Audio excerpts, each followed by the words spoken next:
Assalamualaikum warahmatullahi wabarakatuh. Kembali dengan saya Desi Susilawati Mkom. Di sini saya akan menjelaskan mengenai pembelajaran mata kuliah Web Programming 1. Nah, yang akan dijelaskan di sini yaitu pertemuan 3 dengan materi dasar-dasar dari PHP. Nah, adapun dari struktur PHP itu sendiri, ada tag pembuka dan tag penutupnya. Di sini kita ketika akan menggunakan perintah PHP harus menggunakan tag pembukanya dan tag penutupnya.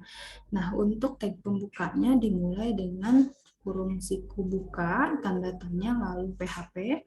Di bawahnya disebutkan perintah-perintahnya, lalu tag penutupnya tanda tanya kurung siku tutup. Nah, di sini tidak seperti halaman HTML atau ketika kita membuat sebuah web dengan bahasa HTML, itu kita bisa langsung menggunakan atau merunningnya tanpa menggunakan web server. Nah, untuk PHP ini sendiri, ketika kita akan merunning kode dari PHP ini, kita membutuhkan sebuah web server. Nah, web server yang kita gunakan di sini adalah Exam. Nah, di sini examnya sudah dalam kondisi start.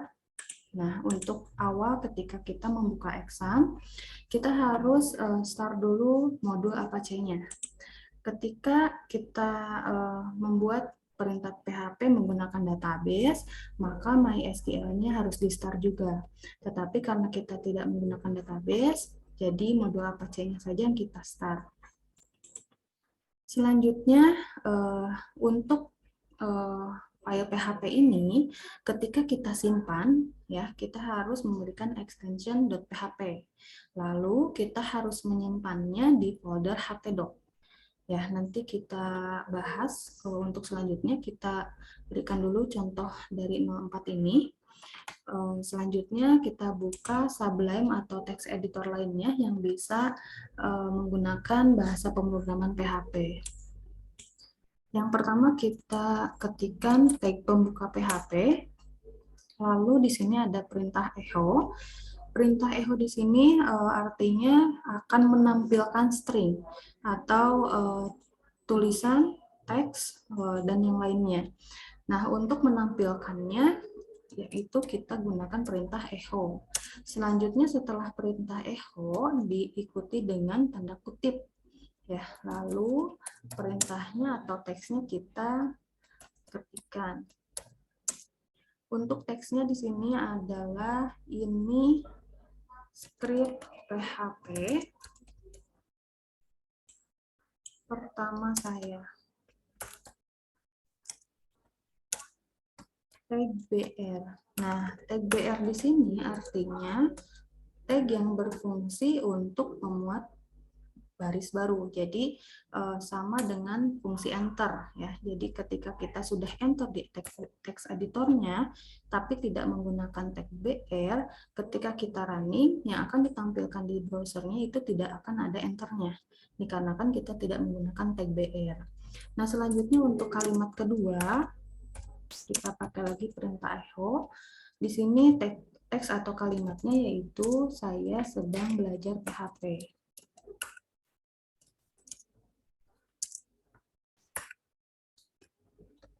Nah, untuk perintah dari echo ini, ketika kita sudah menampilkan kalimat ataupun tulisan apapun harus diikuti dan diakhiri dengan titik koma. Perintah apapun itu harus diakhiri dengan titik koma. Setelah selesai perintah yang akan kita jalankan, kita tutup tag PHP-nya dengan tanda tanya kurung siku tutup.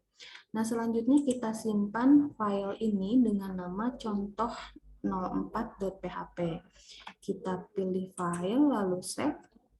Nah, untuk penyimpanan di sini tidak bisa sembarang folder, dikarenakan kita menggunakan web server exam dan kita menginstalnya asalnya di lokal disk C, maka kita harus menyimpannya di C, lalu di exam, lalu di folder htdoc. Nah, di sini agar lebih terstruktur, kita gunakan folder dengan nama latihan. Selanjutnya kita simpan filenya dengan nama contoh.php. Contoh 4.php. Kita simpan. Nah, ini sudah tersimpan. Sekarang kita running atau jalankan di browser. Untuk memanggilnya yaitu localhost / nama folder yang kita sudah buat / nama filenya contoh 4.php, lalu enter. Nah, ini adalah hasil dari perintah PHP yang sudah kita ketikkan tadi. Ya, untuk kalimatnya di sini ini adalah script PHP pertama saya. Nah, di sini sudah ada enternya atau garis baru dikarenakan kita menggunakan perintah BR. Lalu ini ditampilkan kalimat satu dan yang keduanya karena kita menggunakan perintah echo. Ya, tidak ada error dan programnya berjalan dengan lancar. Nah, selanjutnya ini sudah sesuai dengan hasil yang ada di modul. Lalu yang kedua adalah variabel. Ya, ketika kita akan menggunakan atau membuat sebuah program PHP, di dalamnya ada beberapa yang harus kita ketahui. Salah satunya yaitu variabel. Nah, variabel ini ditandai dengan adanya tanda dolar, ya, atau string atau $$ seperti ini, yang kemudian diikuti dengan angka, huruf, dan underscore. Namun, si variabel ini tidak bisa memuat atau mengandung spasi. Nah, ini contohnya. Di sini ada variabel nama atau $$ nama, string nomor telepon atau $$ nomor telepon, $$ pekerjaan. Di sini ada dua kata, nomor dan telepon. Untuk menggabungkannya kita pakai underscore, tidak memakai spasi. Adapun alasannya kenapa kita tidak menggunakan spasi, dikarenakan nanti kata keduanya tidak akan terbaca sebagai variabel. Ya, dikarenakan sudah terpisah tuh kata pertama dan kata keduanya. Kata keduanya nanti akan menyebabkan error, ya, dikarenakan tidak terbaca sebagai variabel. Nah, di sini variabel ini sifatnya nilainya tuh selalu berubah-ubah. Ya, jadi seperti string nama saya menyebutkannya itu string ya untuk simbol dolar ini. String nama, string nomor telepon, string pekerjaan isinya pasti akan berbeda-beda. Jadi setiap variabel itu nilainya pasti akan berbeda-beda. Nah, untuk lebih jelasnya kita akan contohkan lagi file, new file. Lalu di sini sebetulnya ada struktur dari HTML. HTML head, title, lalu penutup head. Sebetulnya tidak menggunakan struktur dari HTML pun tidak masalah. Ya, ini akan tetap berjalan sesuai dengan perintahnya. Tetapi karena kan kita akan menggunakan perintah title, ya, title di sini akan muncul di halaman judul atas dari tab browser yang kita gunakan. Jadi, sebaiknya kita menggunakan struktur dari HTML-nya. Kita coba untuk perintah contoh 05.php, kita buka tag HTML, lalu head itu untuk bagian header, lalu title ini adalah perintah untuk ketika kita akan menggunakan judul tab browser yang kita gunakan. Tetapi sebelumnya kita save dulu atau simpan dulu file yang sudah kita buat dengan nama contoh 05.php. Nah, selanjutnya kita lanjutkan lagi titel di sini yaitu contoh script PHP. Contoh script PHP. Nah, selanjutnya kita tutup head-nya, lalu sebetulnya seharusnya ada body-nya ya, karena kan mungkin ini ketinggalan dari modulnya. Setelah head itu ada body, body itu menampung konten dari web yang akan kita jalankan. Nah, di sini ada tag pembuka PHP selalu ya ketika kita menggunakan kalimat atau dari bahasa pemrograman PHP, kita harus selalu menggunakan tag pembuka PHP. Nah, selanjutnya ada string name atau string $name ya, ini yaitu menandakan kalau dia itu sebuah variabel. Selanjutnya isinya kita tuliskan apa ya untuk name itu sendiri. Lalu string nama, contohnya saya tidak akan mengikuti modul. Kalau saya kasih contoh nama saya sendiri. Lalu jangan lupa diakhiri dengan titik koma. Selanjutnya ini untuk kelas saya contohkan 12 1A 28 lalu titik koma. Nah, ini hanya pemberi nilai saja. Kita mengasih nilai untuk string nim atau string $nim ini 12170829. Ini belum kita tampilkan ya. Untuk menampilkan kalimat atau teks tetap kita menggunakan echo.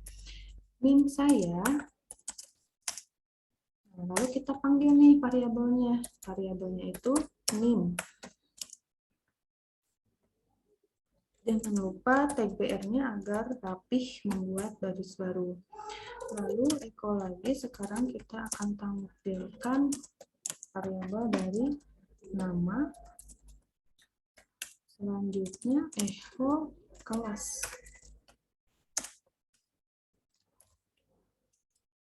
Ini tidak usah menggunakan baris baru lagi. Oke, kalau sudah kita tutup body-nya dan head-nya, dan HTML-nya. Nah, setelah itu kita jalankan lagi di browser, masih di localhost /latihan karena nama foldernya latihan. Lalu kita buka nama filenya yang contoh 5. Nah, di sini akan tampil berdasarkan perintah yang sudah kita ketikkan tadi, yaitu yang di sini. Ini tidak dijalankan dikarenakan ini hanya pemberi nilai saja untuk variabelnya. Tetap untuk memperlihatkan atau mencetak kalimat itu harus menggunakan echo. Nah, itu saja untuk contoh 05. Sekarang kita harus tahu dulu, selain variabel, kita harus tahu tipe data. Nah, berbeda dengan bahasa pemrograman lain, variabel di PHP lebih fleksibel karena ada yang perlu memakai tipe data, ada juga yang tidak. Nah, kita tidak perlu mendefinisikan jenisnya ketika mendefinisikan pertama kali.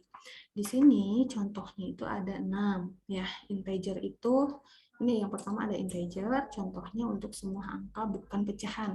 Ya, bilangan bulat ya, contohnya ada 1, 2, 3, atau 134, bahkan ribuan mungkin ya, tetapi tidak mengandung pecahan. Nah, untuk double di sini angka yang mengandung pecahan dimuat dalam tipe data double.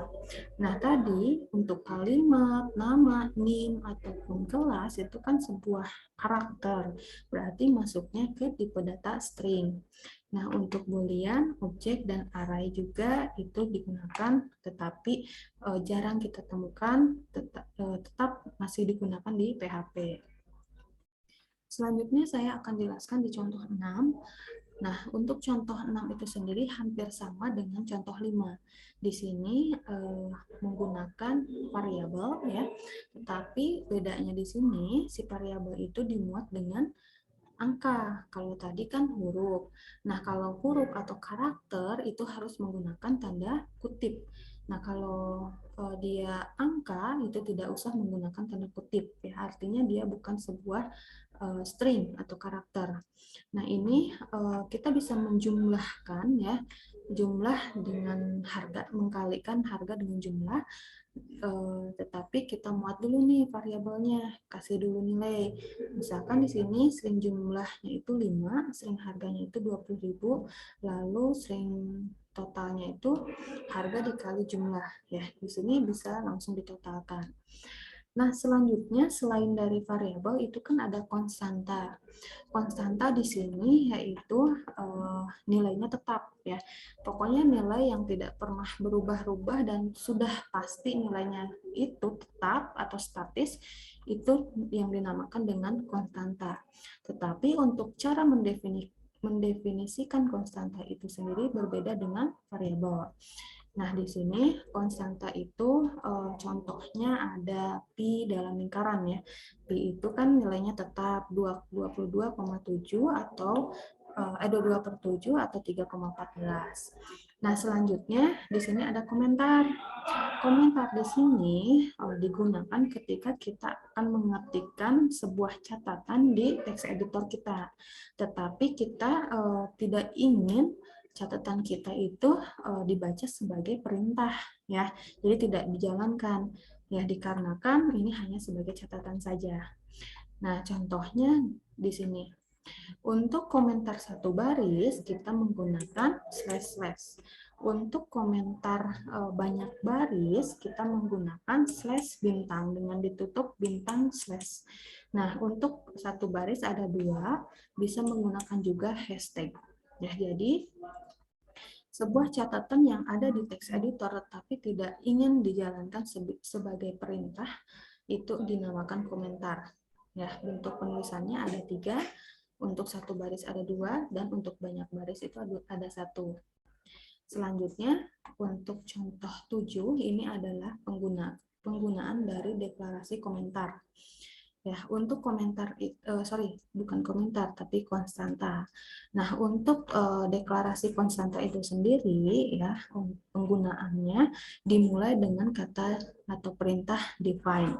Lalu, nama konstantanya itu apa? Diikuti dengan nilainya berapa. Nah, di sini ada echo, judul juga konstanta, ya, diikuti dengan define, lalu judul, hitung luas lingkaran. Nah, selanjutnya kita buat variabel dengan nama $r sama dengan 10, ini jari-jarinya. Lalu echo itu perintah untuk mencetak, diikuti dengan BR atau garis baru, jari-jari adalah string R, BR, /n itu sama seperti tag BR, yaitu fungsinya untuk garis baru. Nah, di sini mulai perhitungannya, string luas sama dengan Pi. Pi ini adalah nama konstanta, dikali string R, titik koma. Lalu echo luas lingkaran sama dengan dipanggil nih string luas. String luas ini yaitu nama dari variabelnya. Nah, ini adalah hasilnya. Hasil di sini ditujukan di sini. Untuk echo luas lingkaran sama dengan string luas. Ini hasilnya. Nah, selanjutnya ada perbedaan HTML dengan PHP. Di sini ada dua contoh di atas. Di sini ada ekstensi.html dan ekstensi.php. Kalau kita lihat dari hasilnya, ini sama-sama hasilnya tuh mirip, tidak ada bedanya. Tetapi cara pemanggilannya tuh berbeda.